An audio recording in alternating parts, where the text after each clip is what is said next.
the top guy is also the coolest, the calmest. Seems like he's always got a strategy to. I mean, just Maxine Waters. I mean, come on. Just look at Maxine Waters. Impeach 45. Impeach 45. Yeah.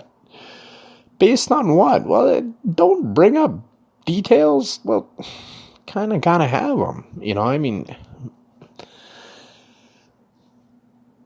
just like I say, I mean, just beating the drums of war as much as the woman possibly could with nothing. Nothing, no, not even a good argument. I mean, if she had a good argument, that would be one thing. I'd be willing to listen to it. You know, I mean, the Russian collusion argument was stupid from day one because, you know, once you knew that Seth Rich was the one who gave all the DNC leaked information to WikiLeaks, which, you know, I just think is terribly difficult to argue unless you're Adam Schiff, you know, start calling Tucker Carlson a shill and you know, accusing him of carrying water for Putin, which I love that you carry water for this. Shut your mouth. So you're saying you're a mouthpiece. Well, Adam Schiff the man just has he has no scruples,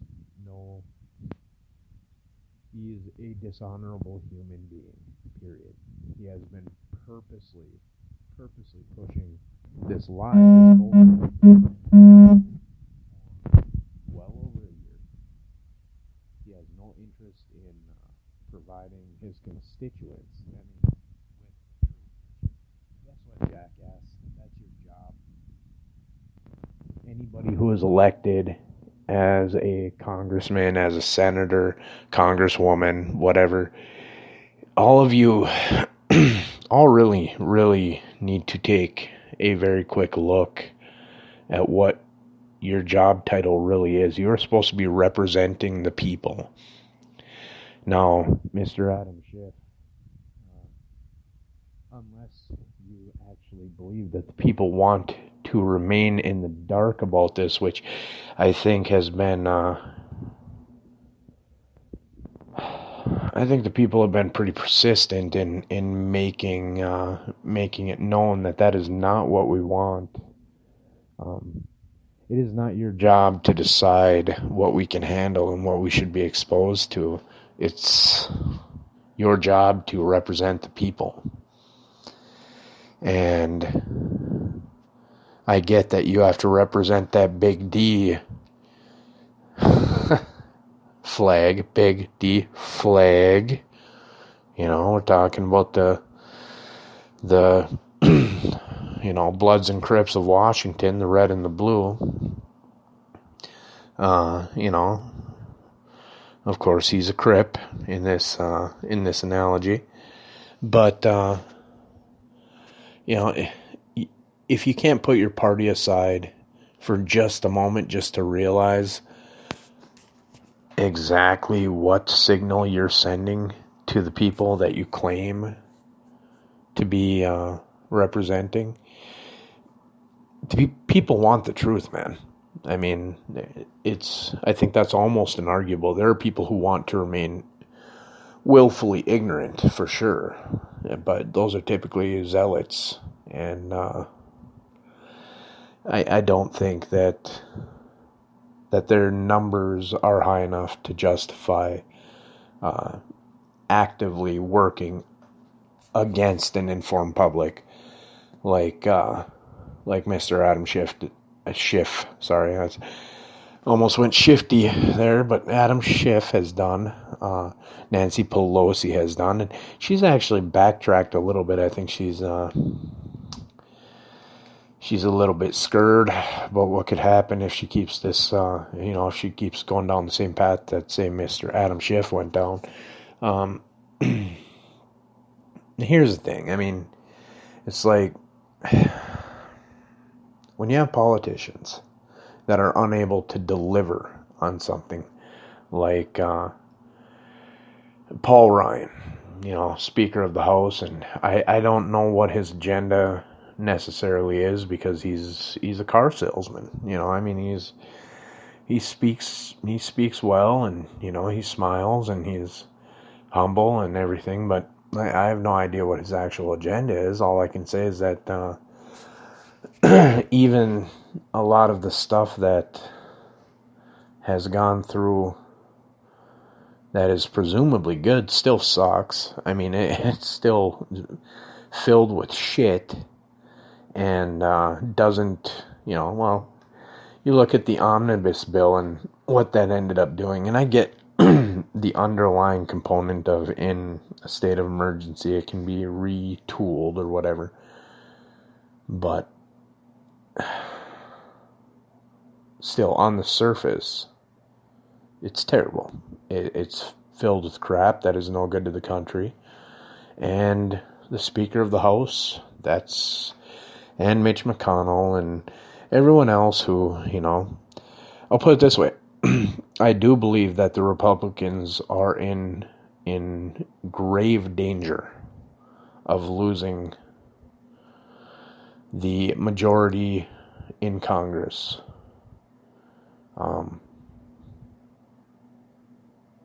But I think that can be overcome by running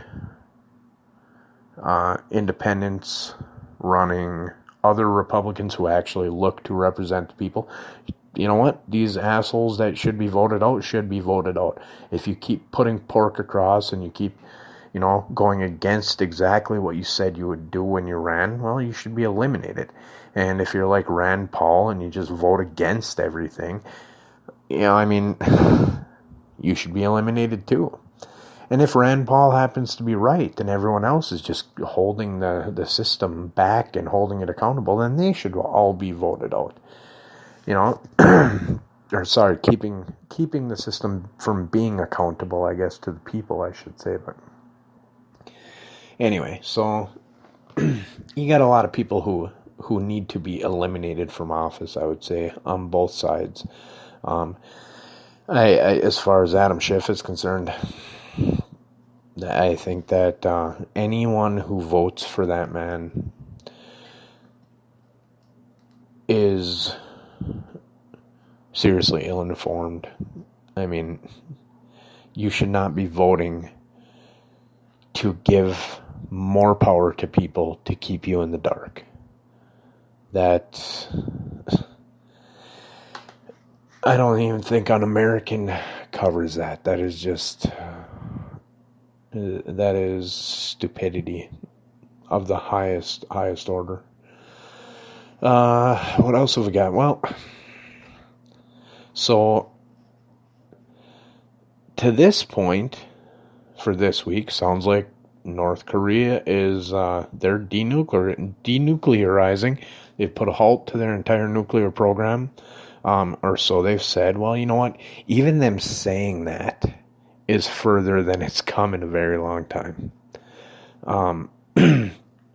And actually, being willing to have to truly denuclearize the entire continent, I mean, that would be fantastic. That would be an amazing thing. So we'll see what happens there. But that, of course, you're just seeing you're seeing the showcases, man, on the mainstream media. So do yourself a favor, whether you agree with them or not, go to Infowars.com. Look at what they have to say. Check out the Drudge Report. Go to the Daily Wire. Use just anything that is not mainstream corporate media. Look at that, because I believe that everybody is smart enough to be able to follow a straight line, a money line. Look at who the corporate media is owned by. It's that simple. If that doesn't convince you, go on YouTube and check out the videos that show hundreds and hundreds of different media reports that are just, it's the message is written by the corporate masters, and and it just funnels down, and it anchor after anchor and reporter after reporter saying the exact same scripted words. It's a little bit disturbing because this is supposed to be news. This is not supposed to be this scripted spin. This is supposed to be something else. But anyway, we did, we had one conspiracy theory that was that had a clock ticker this week. That was the end of the Jubilee, biblically speaking, Revelation style. So a lot of the conspiracy theories were saying that was on the 18th. Well, we're still here, and I haven't seen a man on a horse with white hair and fiery eyes in the clouds yet. And I'm not saying one way or the other whether I believe Revelations holds, it has merit. I'm saying that,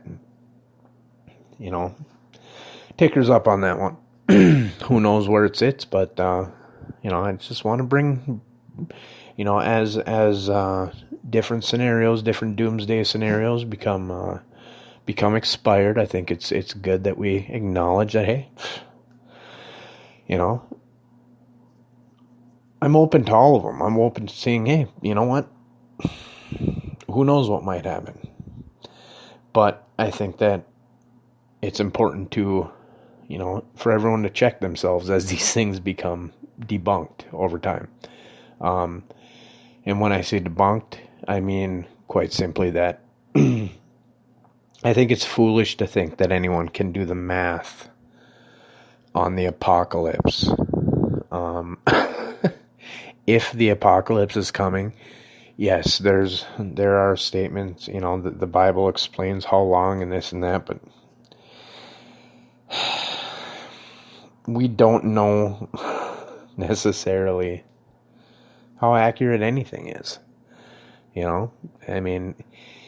So I do remember that somewhere in the Bible, it does, it explains to us that we as mankind, we are not meant to know, the date of our demise. Why would we? Is that going to change anything? I think people mistake the message of Jesus every single day. They stumble on the words. I'll tell you what, this is my belief about Jesus. I would still be a Christian if I found out Jesus never existed. I'll put it that way to you.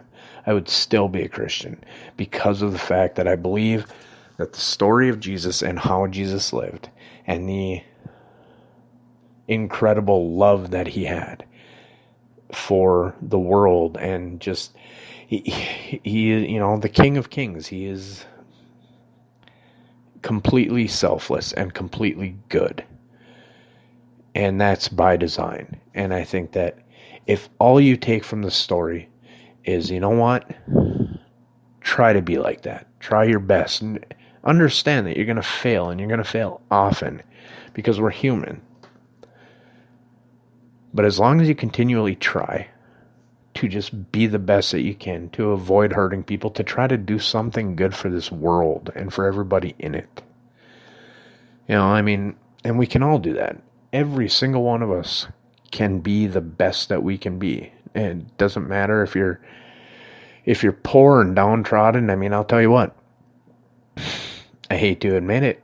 I don't hate to admit it. I just hate that it's happened. But for anyone who has just gotten paid, but your finances are so tight that you're not going to, you don't get to see any of that.